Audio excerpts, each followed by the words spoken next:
Welcome to the World in Imam Hussein show. In this episode, we will be interviewing Chris Hewer, who is a Christian teacher. We want to find out what he thinks and knows of the story and legacy of Imam Hussein, peace be upon him. Chris spent most of his life in religious and theological studies.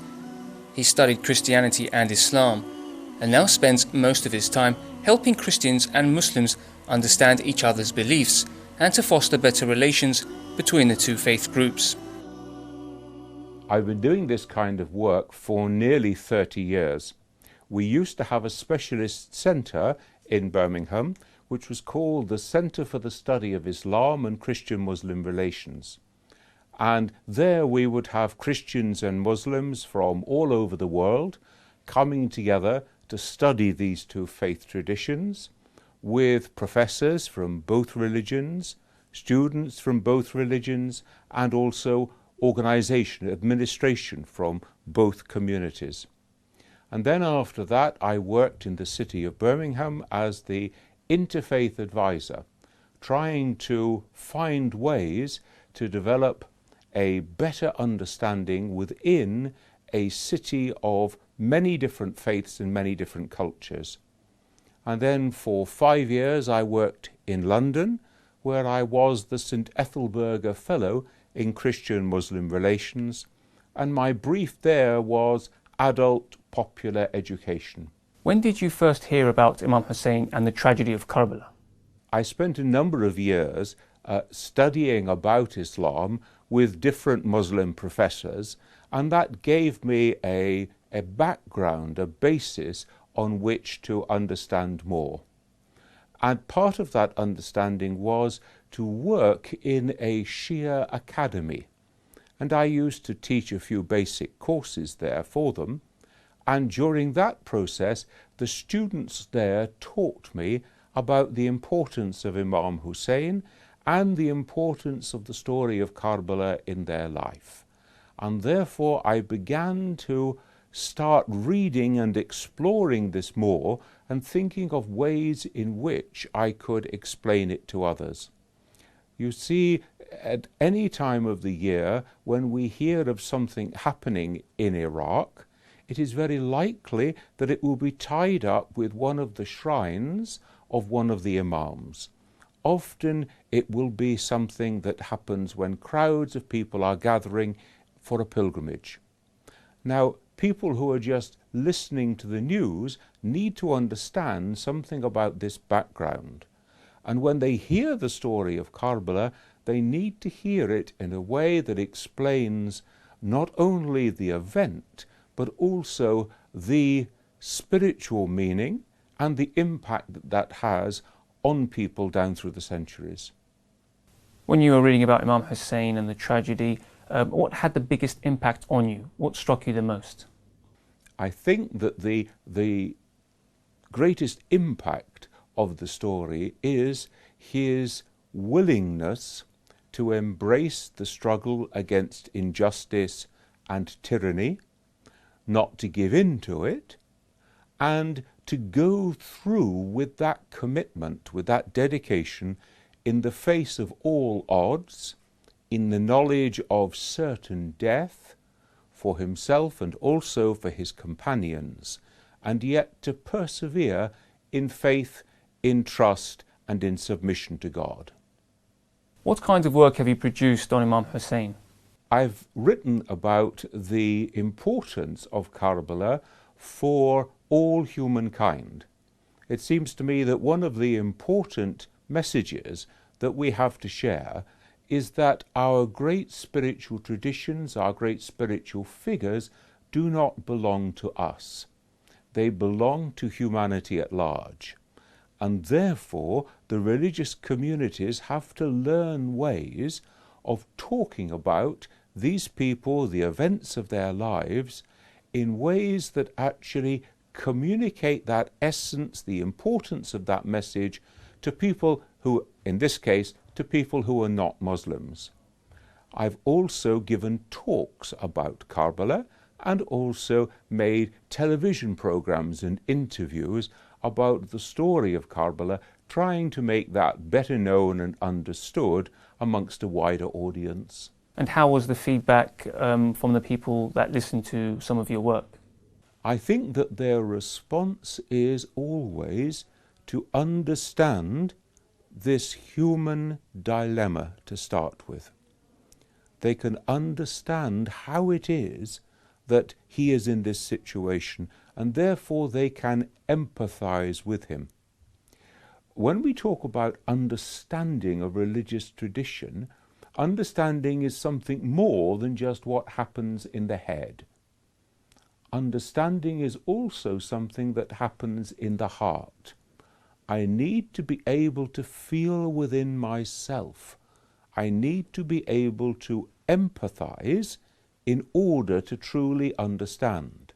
Now, in order to understand the events of Karbala, one has to go beyond the head to the heart and to that deeper level of empathetic understanding, so that people can feel within themselves, what would I have done?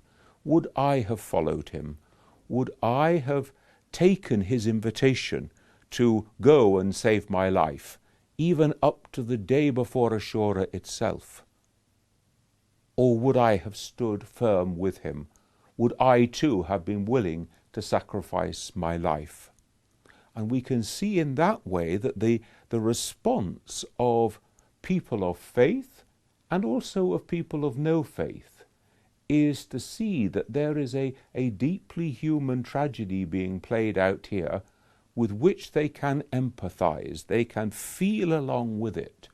That is the response that I think that we want from people. Do you think there should be more awareness in the West about Imam Hussein and the tragedy of Karbala? I think that the awareness, the understanding of Imam Hussein and his story and importance is almost nil. It's very little. If people do have some knowledge, it's normally a knowledge of things that, because they are taken out of context, become distortions.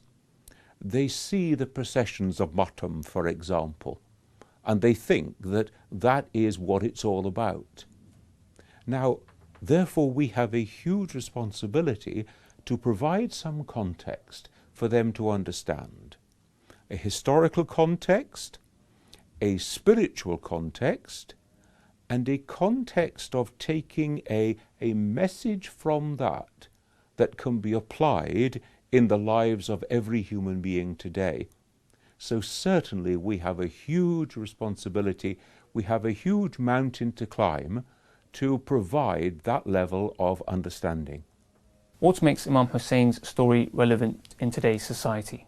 The great themes of Imam Hussein's story, the themes of leadership and responsibility, of injustice and tyranny, the themes of the value of human life, the themes of the cost of belief, of being willing to sacrifice, the themes of what does it mean in reality to say, I submit my life to the will of God, I am your obedient servant in all things. These are timeless themes. Therefore, they are themes that apply just as much in today's life and society too. They apply in small ways, in things like, what kind of work do I do? Does my work promote the values, which are God's values for humanity, or does my work actually take me in another direction? They apply in terms of how my relationships are with my family. What kind of struggle am I making to show leadership qualities to my children and to the people with whom I live and work, to my wider family? What are my responsibilities there? They apply to the questions of politics. Do I engage in the politics of this society? Do I struggle in the cause of right, to promote the good, to oppose the evil? they apply also in my own ultimate questions. Just where do I lay my life? Just what does it mean to say that I am a servant of God? So all those themes are applicable today. That's why we talk about every day is Ashura, every place is Karbala. We have to transform that into a living reality, to a living meaning. Today is the day that I must commit my life totally and fully into the hands of God, come what may. What do you make of the devotion of the Muslims during Ashura? Again, we have to begin by asking, what are we doing when we commemorate these intensive 10 days of mourning of Muharram? There are some events in human history that are of such enormous spiritual weight that they are, as it were, lifted up from our human experience, lifted up into the presence of God. Now, God is outside of time. There is no history with God. There is no future with God.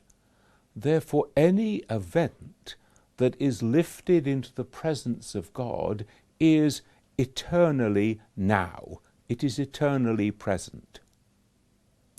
Now, once we can see then the events of Karbala lifted into the eternal present with God, by commemorating them, by spiritually, physically, emotionally reliving, we are making present. We are entering into that present moment, which is the event of Karbala present now before God. So we are being, as it were, lifted out of this mundane earthly time into the spiritual present, the spiritual now with God. Not surprisingly, then, to relive that moment is a time of deep emotion within the heart of the believer, because it is literally as though one was standing in the tents on the field of Karbala. One was feeling the thirst, one was feeling the impending building up of the forces. That spiritual intensity has its working in the physical and emotional state of the human being. That's why the days of Muharram are days of tears, because these are our responses to this event.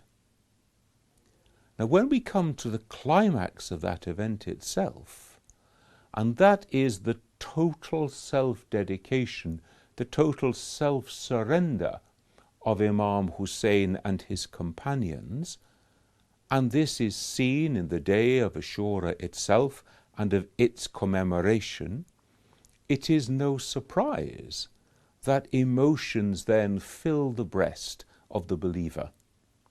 The emotion of the awesomeness of the tragedy, and therefore that of mourning, but also the deep emotion of a total surrender of oneself to God. Would that I had been with Hussein on that day at Karbala. Would that I had had the pleasure, the privilege of shedding my blood alongside him. And therefore we can see, as it were, the blood theme of the day of Ashura, in which some people will strike themselves to the point of producing blood. Because in this way we are entering in a deeply human way, intellectually, emotionally, and spiritually, into that eternal present of the event of Karbala before God. What do you think was the most important message of Imam Hussein? Imam Hussein is first and foremost a spiritual guide. A spiritual guide to lead humankind in their mihraj, in their ascent into the divine embrace. This is what he is doing on the field of Karbala. He is demonstrating that my life belongs to God, not to me. I am the creature of God, and I am submitting all into the hands of God. I do not understand tomorrow. My job is to live today fully and completely in submission to the divine will. And if that means that today I should die, so be it. That's God's business and not mine. Now, I think that is the fundamental message of every spiritual guide throughout human history. It is to show the relationship of the human being to God and to take people on that journey. And the only way that you and I can be taken on this journey as ordinary people is that there should be some great souls, some people of spiritual excellence who have trodden that path before us. One of those is Imam Hussein. Talk to us about Imam Hussein's personality and character. What kind of person was he? I think the first thing is that we have to begin with who is Hussein. You see, Hussein is the grandson of his grandfather, of the Prophet of Islam. And we have all sorts of little vignettes of the Prophet with his two grandsons. The way that he would play with them, the way that he wanted them always to be near him, the way that he would even on one occasion allow them to ride on his back during prayers, so that we see that particular closeness and intimacy. Now, even though Imam Hussein is only a fairly young boy at the time of his grandfather's death, he is growing up in the household of the two people who were closest to the Prophet, his daughter and her husband Imam Ali, the first Muslim, the one who is the constant companion. And so all the time as he's growing up, we can see him imbibing the spirit of Islam, not just the outer practice. Secondly, if we go to that period after the death of Imam Ali, when his brother Hassan takes the responsibility of being the spiritual guide of the community and enters into the pact with Muawiyah, that is the context in which Imam Hussein becomes the Imam. And he follows through and honours the contract, the pledge, the agreement of his brother. It's not him who breaks it. Therefore, we see a man of deep integrity and of respect for the one who went before.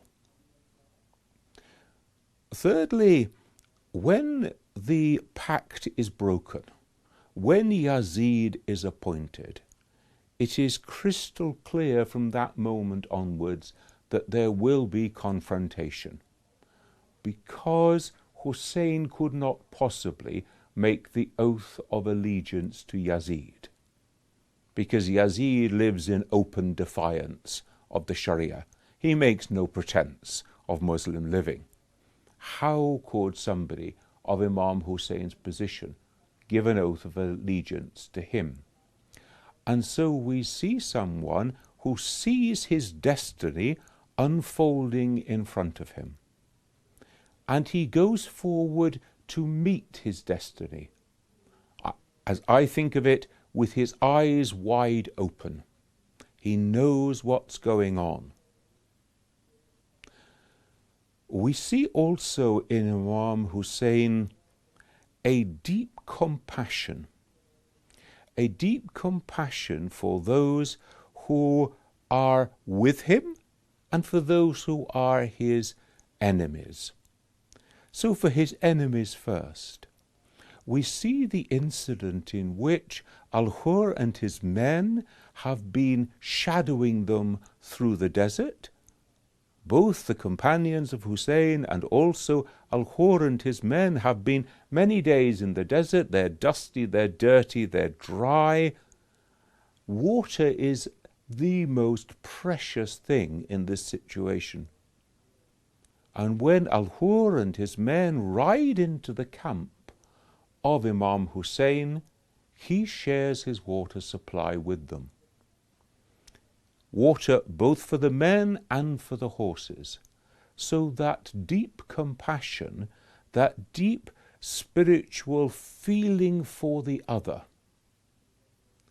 There is an important lesson that humankind has to learn. We overcome evil by the excessive use of good. Fighting is not going to provide peace in the world. And Imam Hussein typifies that message when he reaches out to his enemy in this way. We see his deep compassion, in particular in those last days at Karbala, in which he is asking, giving permission to his companions to leave. It's me they want. You go, save yourselves. In which we see him with the child Ali Asghar in his arms, pleading with the Umayyads for water for the baby. So that deep human compassion must reach out and touch any human being. We see him as well being steadfast in the face of the invitation from the enemy. If only you will agree, then we will save you. It is a huge temptation for every human being. Save yourself. We see the temptations of Abraham and of Ismail, and we know this human temptation runs all the way through human history. We can see as well a balanced sense of proportion. You see, when he is invited to go to Kufr by the people there, he knows what kind of people they are. They were people who sometimes supported his father and sometimes they didn't. And so his balanced sense of judgment says, I should send an emissary. I should send Muslim Ibn Aqil. You go, you find out what these people are really about, and then come back and report to me. So he's not a blue-eyed leader who thinks that all human beings are always perfect. He knows the reality of the human condition as well. We see him taking that awesome responsibility, which must be the most terrible responsibility for any father, for any head of household. He takes his family with him into the desert of Karbala. We know that when he is still in Medina, people came to him and said, leave your family here, they will be safe. And he says, and if I am not there to protect them, who says they'll be safe? Do you think that the Umayyads will respect them? No, they come with me. But they come with me into, for me, a certain future. I go to my death. What will happen to my family? This I have to leave in the hands of God. That character of being a father, of being the head of a household, is a very important one. We see Hussein as well on the field of battle, on Ashura itself, when he has to strengthen the men and give them permission to go into the field of battle. Now, when you are doing battle against the Umayyad army, there is no question of how this is going to end up. It's going to end with your death. So he is giving permission to people to go and die for the cause of truth because of their obedience to God and because of their love for the Prophet and for his grandson, Imam Hussein. Any general knows that to put men into the field of battle is the hardest decision that you ever have to make. And here we see Imam Hussein making that decision again and again. And finally, we see him with the women of his household, with the women of the tents. We see their enormous courage. They are the ones who dress their menfolk in the battle armour. They are the ones who receive back the bodies. And Imam Hussein is going constantly to them, bringing them comfort, bringing them that sense of inner peace that can only come when one knows that one's doing the will of God. How does Imam Hussein unite the Christians and the Muslims and people of other faiths? The first thing that we have to say about the story of Karbala or Christian-Muslim relations in general is that we are two faith communities before God. And so anything that happens within either community, which is part of that relationship with God, is a rich seam of meaning for other people, for the people of the other community. Therefore, we are constantly learning about God. We are unpacking the divine-human relationship. Secondly, we realize that sacrifice is a critical part of the relationship between human beings and God. Because sacrifice means I acknowledge God's sovereignty over my life. My life does not belong to me. We have the verses in the Quran when Prophet Abraham goes to Ismail and says, God has told me to sacrifice you, and his answer should be the answer of every believer. If this be the will of God, then you will find in me an obedient servant. And that spirit of sacrifice can only grow out of a deep commitment in faith, which is at the heart of both Christian and Muslim traditions. Just as we see through the life of the Prophet himself, he is giving his life constantly as a warner, as a servant, as a companion, as a guide to the people. So we see that in a dramatic way in the life of Imam Hussein, but we see that in the life of the other Imams and of many people down through human history. Martyrdom is the one who gives their life fully into the hands of God. In the Christian tradition also, we have a huge respect for the martyr, because the martyr is that one who takes a stand on truth and justice and uprightness before God and will not give way to the forces of evil. This is modelled in the Christian tradition on the life of Jesus, that Jesus is the one who also is prepared to make the ultimate sacrifice of his life in obedience to the divine will, and therefore to lay down his life for others. And so we can see so many reverberations between the story of Hussein and the story of Jesus. There are differences as well as similarities, and these differences are not things that we should run away from, because they serve as a very powerful reminder to us. We are not God.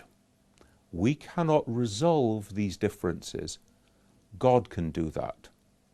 And on the day of judgment, God will make clear those things that we could not understand. So we can see both similarities and differences within this tradition. God calls human beings into a life which is a life stepping constantly into the unknown. Every time we walk through a door, every time we answer the telephone, there is an invitation to an unknown experience, to an unknown encounter. That unknown encounter on a day-to-day basis is the same encounter that we see in the life of Jesus and of Imam Hussein. They trust that God will vindicate them. They trust that what appears on the surface to be catastrophe, a disastrous end, in fact, in the hands of God, can become an event of such enormous importance in world history that it is lifted out of time and becomes, as it were, meta-historical, above history itself. And in this way, we can see that these are events that rise above ordinary human experience. And yet, we are called to emulate them and to live by them too. Chris Hewer, thank you very much for joining us. My pleasure.